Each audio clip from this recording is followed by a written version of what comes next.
Hey guys, Nina here, welcoming you to another reading from the Ladies of Horror Picture Prompt Monthly Challenge, hosted by Elaine Pascal on her channel, The Godmother of Horror.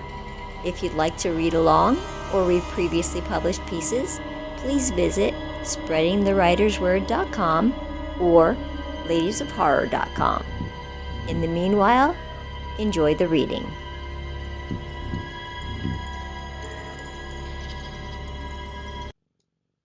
The Kite That Soared by Kathleen McCluskey. Jacob stood in the overgrown field, eyes squinting against the dull, heavy sky. It was here that he'd lost Danny. His son had run ahead, chasing the kite that now hung limply in the sky. Jacob was barely a shadow of his former self. The memory clung to him like a suffocating, cold, damp fog. Nobody came to this field anymore. The townsfolk whispered about it. They knew that strange things happened to those that stayed too long. How the children vanished. How the wind seemed to howl like it was alive. Jacob never believed in such superstitions. Not until Danny. His hands trembled as he tugged the kite string. It was the same kite that they had that fateful day. The same battered frame, the same frayed tail, and faded fabric sewn together for his son's 6th birthday. It shouldn't have survived the storm that took Danny, but there it was, and Jacob was drawn by a force that he did not understand. He watched the kite list lazily in the wind, no longer graceful. Now it seemed sluggish, like it was weighed down by something unseen. Jacob frowned. The air was thick and still, yet the kite tugged violently, as though pulled by unseen hands. A whisper, barely a breath, but clear.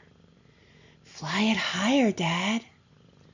Jacob's grip tightened on the string. His throat closed in terror. The voice was Danny's, but it couldn't be. He was dead.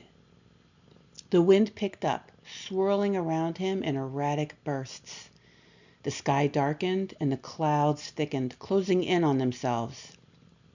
The kite yanked upward, and Jacob staggered.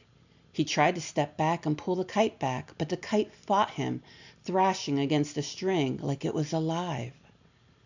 Then, in a moment of eerie silence, it stopped. The string went slack, and the kite hung motionless in the air. Jacob's heart and eyes raced as he tracked it. It shouldn't be suspended like that, with no wind. A slow, deliberate laugh echoed through the field. Not Danny's, something much darker. A voice twisted by something ancient and cruel. The kite began to shift, stretching unnaturally. The faded fabric tore open and revealed something writhing underneath. Arms. Thin, elongated, crawling out of the kite's body like a spider emerging from its web. The wind howled again. It whipped through the tall grass, but this time it wasn't just wind. It was the sounds of screams, hundreds of them, faint and distant. It was as if they came from under the earth. Jacob took a step back, the string still in his hand. He wanted to drop it, to run, but his fingers wouldn't release. The kite's form twisted, bones snapping under the faded fabric. Then something fell from it. No, not something. Somebody. The figure stood on spindly legs. The remains of the kite's fabric hung on it like perverted wings. The face was hidden, but the body was small, fragile, and unmistakable. It was Jacob's son Danny, yet not Danny. This thing that wore his likeness was hollow, its head slowly lifted, revealing deep, black voids where Danny's blue eyes should have been. It smiled, a grotesque mimicry of joy. The smile was too wide, too broad. It stretched beyond human capabilities. The wind stilled for a moment, and in the silence the voice came again. "Play with me, Dad." Jacob's knees buckled. No, this can't be real," he said under his breath. But the figure stepped forward. The laughter, that sickening, echoing laughter, rang out again. The sky above rolled like an angry sea, dark and full of shadows that seemed to reach down toward the field. The thing that looked like Danny took another step forward. The string in Jacob's hand tightened, burning his skin. "I'm sorry," Jacob whispered. "I couldn't save you." "You didn't even try."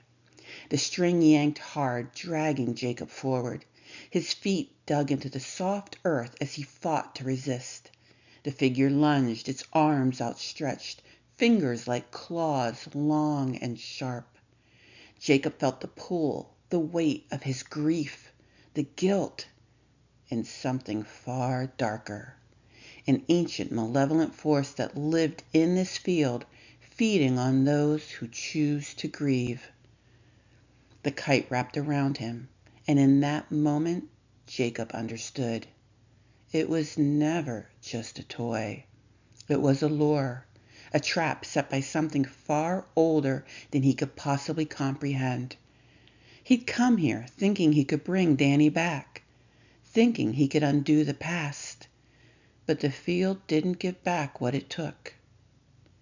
The last thing that Jacob saw before the darkness swallowed him was the kite. It was soaring higher and higher into the sky, its tail twirling like a serpent, and beneath it, the silhouette of his son, still smiling, still waiting. And far beyond the clouds, something else watched too. Something else waited, always watching, always.